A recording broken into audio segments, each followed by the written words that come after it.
5h47, o Mauri mandou uma mensagem no chat do nosso YouTube aqui e falou assim: notícias do Paraná Clube? Sim, Paraná! Notícias do Paraná Clube, Mauri. Porque apesar de ser um assunto, acho que o pessoal já não aguenta mais, mas é importante a gente passar também quais são os próximos passos para todos estarem acompanhando aí durante o ano também esse processo que vai acontecer em paralelo ao futebol. Eu digo para você até, Pedro, que o torcedor, ele pelo contrário, ele está ávido pelas informações. E até pra gente olhar depois um pouco mais pro futebol, o Iraptan vai fazer perguntas, a Gabriele também, tem perguntas dos ouvintes também, nosso John também está aqui para participar, o Marcos Benedetti veio junto, o Alexandre está aqui com a gente também, vieram acompanhando o Pedro. Em que pé está a situação? A proposta já foi, acho que colocada para a juíza, né, para a doutora que comanda o caso, e agora tem todo um trâmite jurídico, burocrático que tem que ser seguido, né? Então é isso, a gente conseguiu um modificativo que atende aos credores, que eles, vamos dizer assim, eles aprovaram por adesão, tá? E agora a gente depende da doutora Marina Gusso validar para ver se a gente fez tudo certinho também. Enfim, quando eu falo a gente, a associação, todos os advogados atenderam ao rito e a gente entregou um modificativo que tenha segurança jurídica para concluir a operação.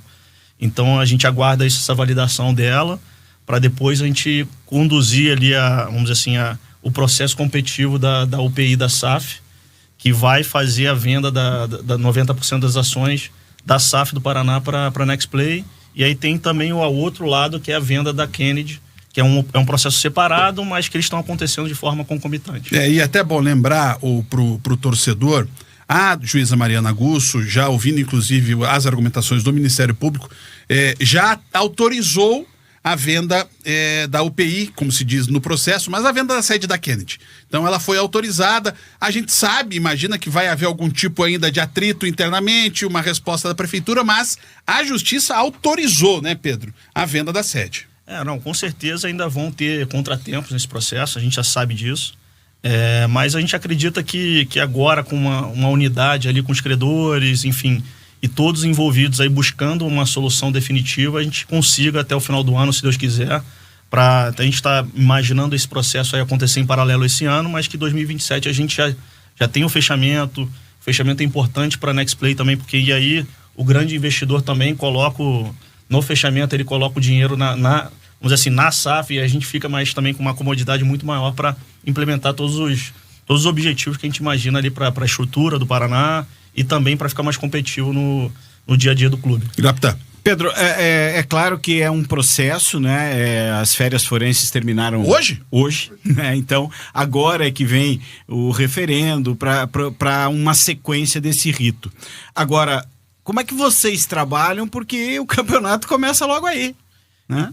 Então, a gente desenhou e a gente já sabia que esse processo ia demorar, uma transição aqui com a associação. Já existe a SAF, né? A SAF ela já é um CNPJ à parte, onde a gente coloca ali alguns profissionais da Nextplay em conjunto com a associação, e a gente conduz aí já, vamos dizer assim, alguns processos que a gente imagina que vão ajudar ali a implementar um tipo de gestão que a gente imagina que é o ideal. Então já tem o CEO, já tem o diretor de futebol que já foi contratado vamos dizer assim, em conjunto ali com a associação, o próprio Tcheco, a gente já acelerou todo o planejamento do futebol profissional, que é a grande prioridade aí desse primeiro semestre, mas também já vem trabalhando na base, já tem a vinda do Sandro também, que está começando a implementar um trabalho de recuperação de todas as categorias de base do Paraná, desde o Sub-15 ali, desde a iniciação da transação do futsal até o 17 e o 20. Então, assim, a gente já está fazendo tudo isso em conjunto com a associação, e eles estão correndo e ajudando bastante a gente aí nessa transição também, e dando todos os profissionais que estão lá, a gente está trabalhando em conjunto. O Marquinhos é um exemplo disso aí, que era um profissional da associação, mas, cara, um cara de altíssimo nível aí, que está nos ajudando muito nessa transição e com certeza vai continuar com a gente. Pedro, a Nextplay demonstrou, talvez aí nos últimos 6 meses, um interesse muito grande em tocar o Paraná. Desde da primeira situação que houve aquele atrito em que houve até um afastamento por conta da avaliação dos credores. Parte dos credores. Parte dos credores, mas aí consegue-se fazer uma combinação, um ajuste e algo, como você disse, um modificativo que atende meio que todo mundo. O que a Nextplay viu no Paraná que falou, não, aqui a gente quer investir?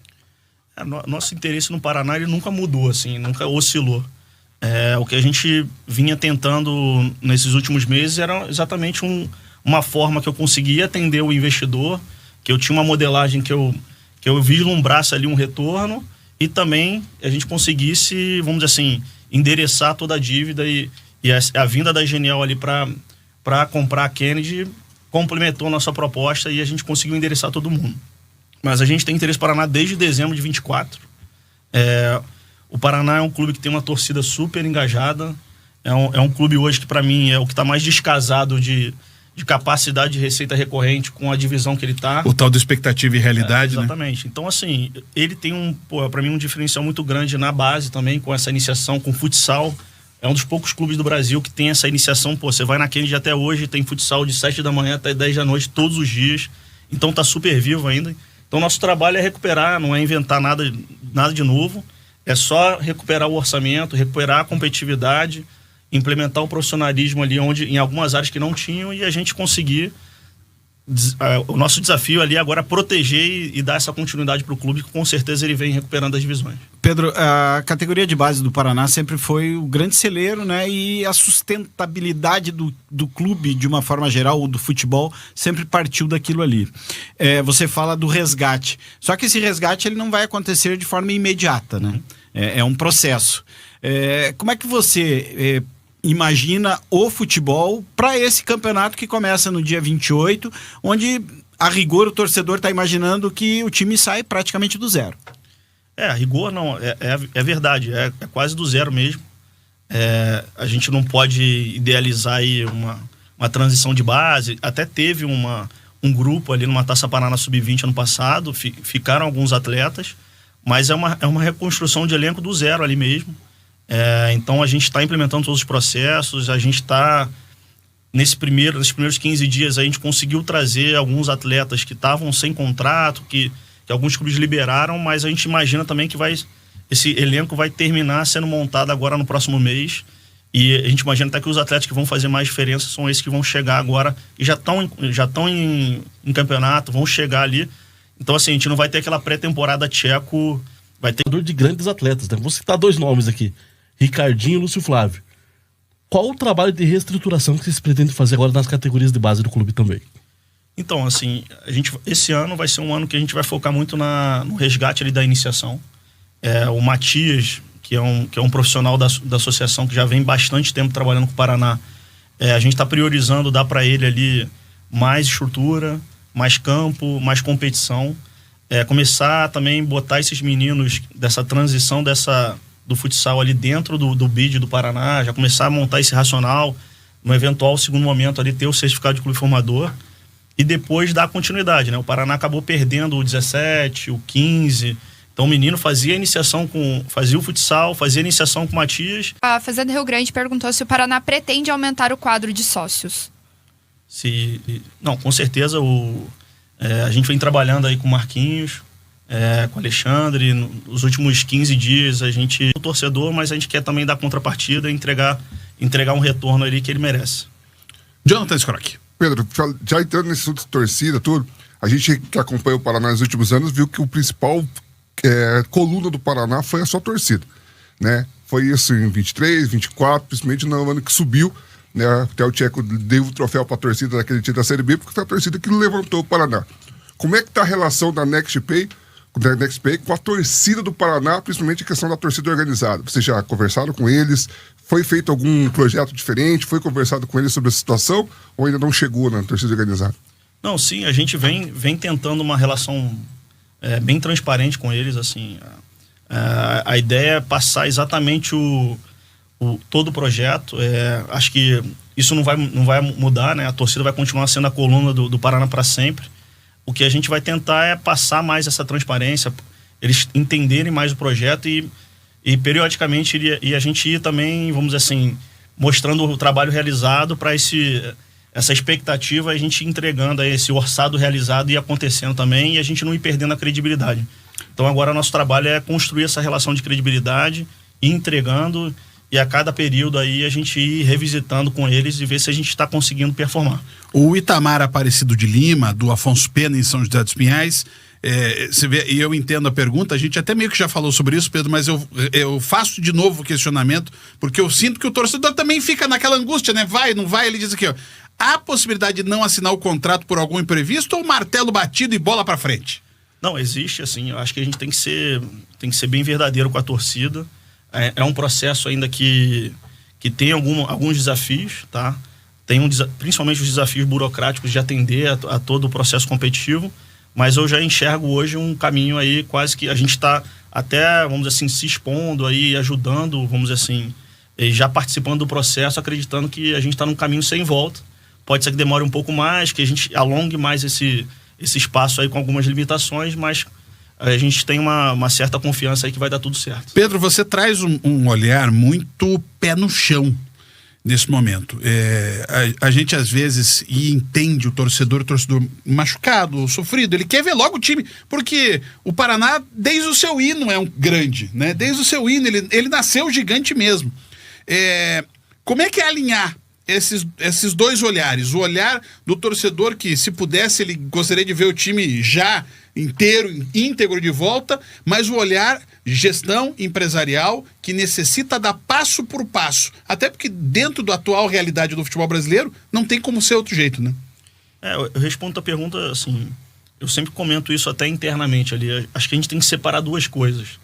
O futebol assim, a gente sempre vai tentar ali montar um orçamento, vai montar o elenco, mas o futebol depende de algum, vamos dizer assim, não é 100%, até a gente brinca, né, que futebol é o único lugar que pode fazer tudo errado e dar certo, ou pode fazer tudo certo e dar errado. Então, assim, a gente tem que separar. Na parte empresarial ali, a gente tem que montar um racional onde a gente busca que o clube cresça com as próprias pernas, que a gente vai gerando receita orgânica, ele vai recuperando e a gente vai crescendo as divisões e vai buscando, não ficar dependendo de mais ninguém, vamos dizer assim, sem ter alicerces ali de terceiros, que ele construa esse crescimento de forma orgânica, e é isso que eu venho defendendo aqui. Então, assim, eu acho que a gente tem que tentar explicar muito pro torcedor agora. Pode ser que dê tudo errado em junho. Se Deus quiser, eu vou botar na madeira aqui. Mas a gente tem que Pode deixar que a gente bate aqui. Tem que pensar que em 10 anos, e a gente tem que pensar em dar continuidade e proteger o projeto agora. E é isso que eu venho defendendo, e não vender sonho aqui que vai ter 1 bilhão, que a gente vai ter o maior orçamento do Estado, porque isso não é verdade. Daqui a pouco a gente vai colher vamos dizer assim, essas promessas vão aparecer lá na frente e a gente vai perder a credibilidade. Pedro, nessa linha, fica assim, pro torcedor, o torcedor imagina assim, é obrigação do Paraná voltar à primeira divisão. E o campeonato não é simples. É um campeonato difícil contra adversários absolutamente tradicionais, né? Adversários com histórico dentro do futebol e que estão à frente do Paraná em termos de preparação, em termos até de estrutura. Como lidar com essa expectativa de obrigação do Paraná voltar à primeira divisão? Então, assim, eu acho que a gente tem que abraçar essa pressão aqui, tem que estar acostumado, se a gente quer ter êxito no projeto Paraná. Acho que a gente assumiu esse compromisso também, que é o compromisso com todos ali. Eu acho que todos que estão chegando entendem isso também. A gente tem um curto espaço para se preparar para isso, mas eu acho que a gente tem tempo hábil, então a gente não pode usar isso como uma desculpa lá na frente. A gente não está se preparando para isso, porque não teve tempo. Não, a gente assume vamos dizer assim, esse desafio, e eu acho que todos que estão vindo estão abraçando essa ideia também, e a gente vai ter que ser protagonista e ser o principal competidor e buscar esse acesso. Eu acho que não dá para falar isso numa segunda divisão do Paraná. Ser diferente disso. A gente teve mais uma pergunta pelo WhatsApp aqui da rádio, do Wagner de Colombo. Tem algo sendo feito no gramado da Vila para a estreia contra o Prudentópolis? Então, a gente, por acaso, hoje a gente falou sobre isso. Assim, até o visual está um pouco, vamos dizer assim, cria um impacto pior do que realmente o gramado está. Acho que precisam de algumas intervenções na Vila Capanema. Eu acho que a gente vai tentar dar as melhores condições ali para quando a gente estrear, tá? A gente cedeu, e aí para alguns clubes agora na primeira divisão, e eu acho que isso não impacta muita coisa. Muito pelo contrário, gera alguma receita até adicional ali pro clube. Mas a gente vai tentar deixar, mas não vai ter nenhuma intervenção de, vamos dizer assim, drástica até o dia 28. Vão ser só pequenos ajustes. Eu acho que essas mudanças mais estruturais elas vão acontecer depois do fechamento da operação, como eu venho falando. O que a gente está tentando adiantar aqui é mais as condições do Boqueirão agora. A gente colocou a irrigação lá no estádio do Ayrton, arrumou a academia, está arrumando o departamento de futebol profissional novo, estamos dando uma arrumada também no departamento de base, que é aquele prédio da entrada. Então, assim, para ter boas condições, e aí a gente não vai ficar atrás de ninguém ali na segunda divisão. A gente já vai ter uma boa estrutura para também não ter nenhuma desculpa nesse sentido aí, que a gente não teve um bom local de trabalho para a competição. O Fernando, também pelo chat do YouTube, diz aqui: quais foram os pontos que chamaram a atenção e viabilizaram o movimento da Next Play em adquirir a SAF de um clube com dificuldades, não só financeiras, Pedro? Então, assim, a gente viu alguns aspectos aqui, assim, durante o processo, e a gente foi amadurecendo isso, aprendendo cada vez mais durante esse quase um ano. Eu conhecia muito da receita recorrente, a capacidade de geração de receita que o clube tinha com a torcida. Numa segunda divisão, botar 40 mil pessoas no estádio, né? Exatamente, assim, e isso você pensar, quando a gente olha e vai analisar um clube, é super relevante, porque isso que gera a perpetuidade e o valor do clube, entendeu? Então, assim, um outro ponto foi a Vila Capanema, quando a gente conseguiu ali entender que a gente poderia ter uma relação de longo prazo. A gente acredita que a Vila Capanema pode ser um grande, assim, se a gente conseguir implementar o que a gente quer lá dentro, de geração de receita, com eventos, enfim, e aquilo ali se tornar um grande centro de receita, quando a gente chegar numa C, no AB, ele vai ser o grande propulsor ali pra gente se tornar ali o clube que a gente quer que o Paraná se recupere ali numa Série B e tenha vantagem comparativa. E a base, assim, eu acho que a base, estar em Curitiba, o Boqueirão é muito estratégico, essa iniciação do futsal. Então, todos esses alicerces ali, quando a gente modela e projeta, foi isso que os investidores olharam e falaram: pô, isso tem sustentabilidade, esse projeto aqui, ele não é um projeto que precisa de uma tecnologia muito diferente ali para a gente atingir, e a gente acredita que possa entregar para o investidor, porque agora a gente trabalha para o investidor também, porque ele está colocando um dinheiro aqui e a gente tem que ter essa responsabilidade. Pedro, você traz duas experiências bem claras, né? De uma experiência de um clube nascente, que é o Azures, e a experiência de um clube já com história, que é o América. É óbvio, eu imagino que a trajetória Paraná se pareça um pouco mais com a do América de Natal, mas eu acho que dá para você trazer muito do Azures para essa estratégia, né? Não, sem dúvida, assim, eu vivi toda a construção lá do Azures, todas as obras, fiz parte de todo esse, vamos dizer, quase 4, 5 anos iniciais ali do clube. Eu acho que esse know-how ali de formação é super importante para a gente trazer. A gente vinha fazendo isso lá na América. A América agora chegou na 3ª, 4ª fase da Copinha, nas oitavas de final, perdeu para o Grêmio, mas fez uma grande campanha, acho que foi a melhor campanha do Rio Grande do Norte na história.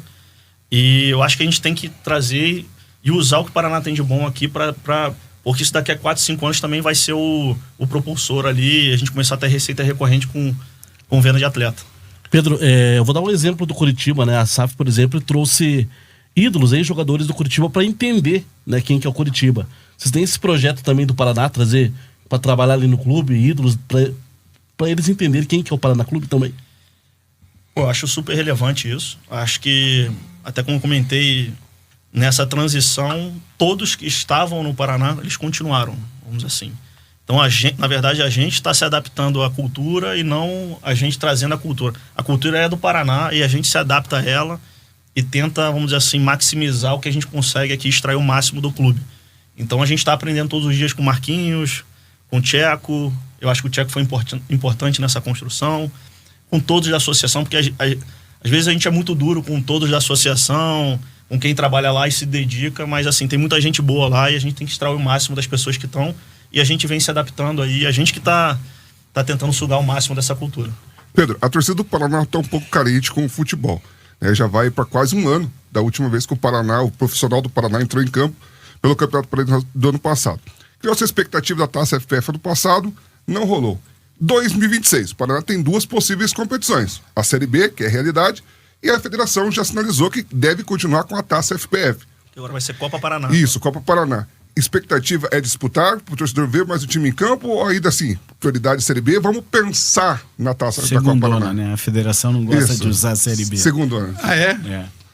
Então, a gente está montando um orçamento até o final, se Deus quiser, da primeira divisão de 2027. Vamos dizer assim, a gente monta o elenco e ele vai com a gente até...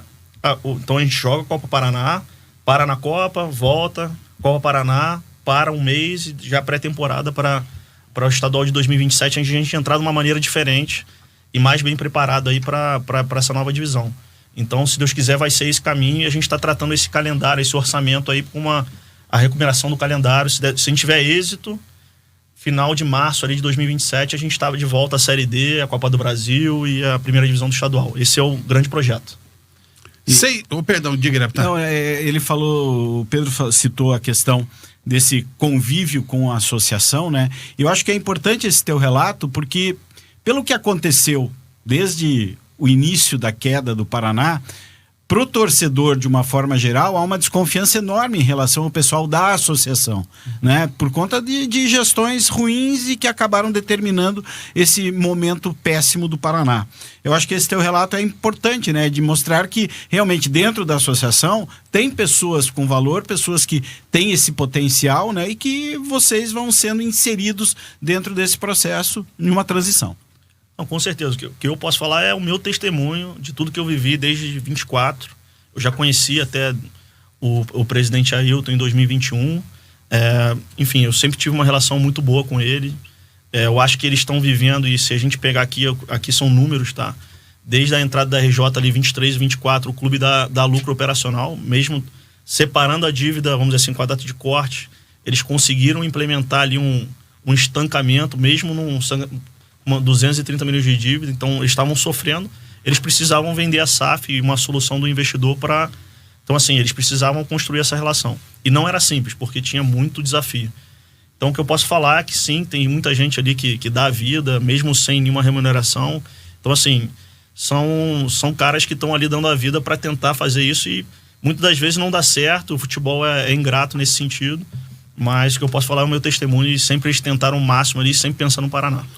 Eu imagino quantas pessoas devem te encontrar depois que a tua imagem acaba aparecendo, Pedro. Quantos torcedores do Paraná não devem ter encontrado você pelas ruas de Curitiba e pedindo, alguns de forma mais contida, outros talvez até de forma mais emocionada, que o Paraná volte a ser o que ele já foi. Como é que você sente essa relação com o torcedor nesses primeiros passos de Next Play dentro do Paraná? Então, assim, eu na minha infância, eu peguei Você é da onde? Eu sou do Rio. Ah, tá. E eu lembro muito da década de 90, assim, quando eu tinha 14, 15 anos e o Paraná ganhava tudo. Eu não vou nem falar que eu e o Irapitã, a gente já estava trabalhando nesse tempo, mas pula. Mas, assim, e até outro dia eu estava usando a camisa do Paraná lá no Rio, estava no final de semana, e a quantidade de pessoas do Rio que falam, cara, cadê o Paraná? Tipo assim, e a marca é muito forte, né? Então... o que eu posso falar é assim, como eu sempre venho falando, a gente tem um caminho muito penoso, que não tem como encurtar, a gente vai ter que viver, e a torcida tem que entender que a gente vai viver o processo junto, vai ser um processo longo, mas com certeza, se a gente conseguir começar a tirar esses problemas que vinham nos últimos anos, falar mais de futebol e menos disso, a gente vai conseguir recuperar o Paraná e vai ser natural. Essa reconstrução vai ser natural. E eu vou dizer para você, muitas mensagens de torcedores aqui que não são apenas paranistas, Pedro. Muitos torcedores de Atlético e Curitiba também se manifestando e querendo que o Paraná volte a ser grande. A gente tem um termo cunhado ainda quando o tempo era do Ferroviário, que era o trio de ferro. E como a gente quer voltar a falar do nosso trio de ferro. Pedro, conte com o Grupo RIC como um todo. Eu tenho um pouquinho de possibilidade de poder falar sobre em nome do... pelo menos... Você pode falar em nome do grupo. Então eu posso falar, mas em específico com a equipe da Banda B, o Jonathan Mendes, a Gabriela e o Irapitã, toda a equipe. O Irapitã que tem uma história cobrindo o Paraná Clube, hoje é o nosso comentarista. Conte com a gente torce pelo êxito do Paraná. É claro que é sempre um apoio crítico e você sabe como são as coisas. A imprensa de Natal, eu conheço a turma lá, não é fraca não. Mas que tenha certeza que é muito do interesse de todos nós, do mercado do futebol. Um estudo da Prefeitura de Curitiba apresentado no final do ano passado mostra o tamanho do impacto que seria a volta do Paraná, uma elite junto com o Atlético e com o Curitiba. Então tenha certeza que Curitiba torce pela reconstrução do Paraná Clube. Pedro, muito obrigado por estar aqui com a gente. Obrigado a vocês pela oportunidade. Eu estou à disposição, qualquer dúvida. E vamos tentar agora falar mais de futebol. E esse é o nosso objetivo e pode contar com a gente para tudo. Christian, só aproveitar para chamar o torcedor paranista quinta-feira, então, na Vila Capanema, né? Vai ter é aberto. Torcedor, né? Aberto. É isso, a gente precisa já na quinta, isso vai ser importante para nossa divulgação da campanha. A torcida com certeza vai comparecer na quinta-feira e em breve aí também a gente vai poder lançar toda a campanha, toda a nova política de sócio. Tem que ir com a camisa, a tricolor? A bicolor, a camisa tradicional, né? Exato. Aquela camisa legal. Torcedor, gente, 7h, o trânsito não tá legal, não tá tão ruim como quando tem aula, então dá pra chegar na Vila às 7h, compareça, ajude. Gente, e assim, eu sei, o torcedor do Paraná é o cara que a gente mais pede às vezes as coisas, mas cara, é mais uma. Porque depois daqui a pouco a coisa vai andar, né, Pedro? É isso. A gente pede esse voto de credibilidade aí, a gente vai fazer de tudo para não perder nenhum centavo disso. Maravilha, Pedro. Boa sorte, conte com a gente. Muito obrigado. Esse é o Pedro Weber, o responsável pela Next Play, a SAF do Paraná Clube, que tá chegando aí, a gente espera muito sucesso e você sabe, aqui na Banda B você vai acompanhar todos os jogos do Paraná Clube na segunda divisão do futebol paranaense. Na segundona? É isso que fala? Segundona. Segundona do Sim, futebol senhor. paranaense. Seu Iraptan Costa. Não vou esquecer, Iraptan, não vou esquecer. 6h16, o William Leonardo traz informações do contorno leste da BR-116 ao trânsito aqui na Banda B.